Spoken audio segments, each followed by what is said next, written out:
Cubamajigs are reusable gaming packs for cube sideboards and other games. New designs from your favorite MTG artists are launched every Monday, so go check them out at Cubamajigs.com.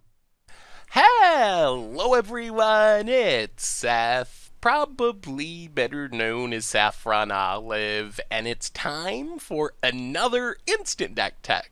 As you know, Tuesday means it's Type 2 or Standard Tuesday, and we have a spicy one today. This is Mardu, Firesong and Sunspeaker, and it comes to us from Takeo Tiaju, who took it to an undefeated finish in a very small Japanese tournament, so congrats to Takeo on a really sweet deck. A quick reminder before we break down Mardu, Firesong and Sunspeaker for Standard. If you enjoyed this deck and you want to see it made into videos, take a minute, click the like button, the subscribe button, leave a comment, anything you can do to support your deck, because whichever deck is most popular gets a shot at being made into videos next week. So Mardu, Firesong and Sunspeaker, unsurprisingly, built around one of our old Buy a Box promos, Firesong and Sunspeaker. Such a unique card. 6 mana, you get a 4/6, which, that's fine. It is legendary, which is a little clunky, but it has some really spicy abilities. So red instant and sorcery spells you control have lifelink, and then whenever a white instant or sorcery spell causes you to gain life, Firesong and Sunspeaker gets to deal 3 damage to target creature or player. So this is basically the foundation of the deck, and we are using Firesong and Sunspeaker in a couple of different ways. The main plan is to use it to gain an absurd amount of life, but we can also do some cool tricks by gaining life as well. So how do you go about abusing Firesong and Sunspeaker? And step 1 is Star of Extinction. This is basically the combo of the deck. So let's say we're just playing against a normal deck. It has some creatures. We get down our Firesong and Sunspeaker. The next turn we get to untap, cast Star of Extinction, and blow up a land. Not only that, we wrath the board and deal 20 damage to each creature or planeswalker, which means for every creature on the battlefield, we gain 20 life. So at a minimum, even with just Firesong and Sunspeaker, we gain 20 life. But let's say our opponent has 4 or 5 creatures, we're going to easily push ourselves up over 100 life by resolving Star of Extinction with Firesong and Sunspeaker out. So that's the main combo. It doesn't actually literally win us the game.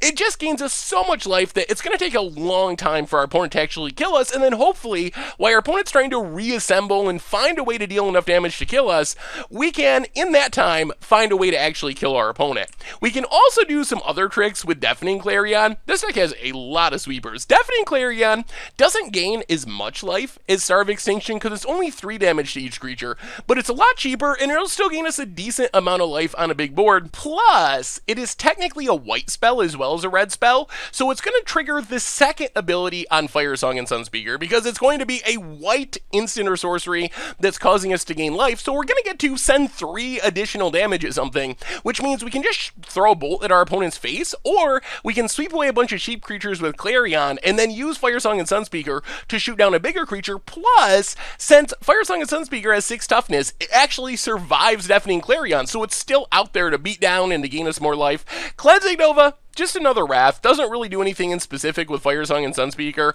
but this deck has a ton of ways to deal with creature-based decks. Then we have a couple of white spells to gain us life. So Revitalize, super cute, it's kind of funny. It's essentially a Lightning Helix in this deck that also draws us a card.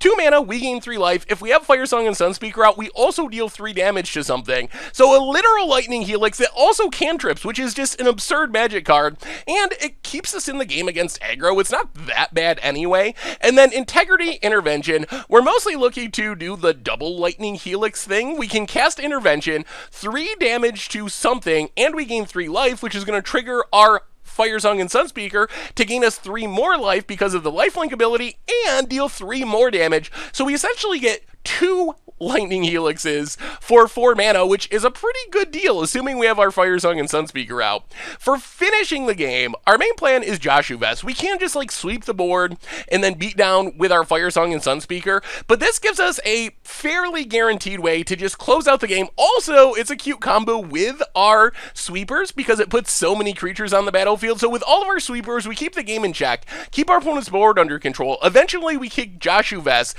which is going to put a ton of bodies bodies on the battlefield, 9 bodies, and then we either just win with those bodies, worst case, we sweep the board, we gain like 200 life with our Star of Extinction and our Firesong and Sunspeaker blowing up all the zombie tokens and Joshu vests, and then proceed to win the game eventually that way. Otherwise, Eldest Reborn gives us a way to get back our Firesong and Sunspeaker from the graveyard if it dies, because with all the sweepers, we probably are going to be killing our own Firesong and Sunspeaker. Plus, it's a bit of Planeswalker removal, just a good card in general. Otherwise, we have Treasure Map and Pirate's Pillage to just keep churning through our deck.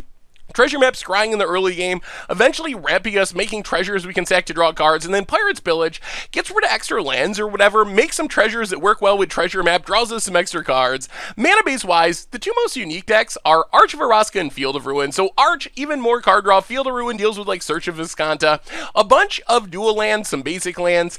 In the sideboard, we get a ton of removal options. Vraska's Contempt for Planeswalkers also gains us a bit of life. Lava Coil to get rid of annoying drakes and early game creatures.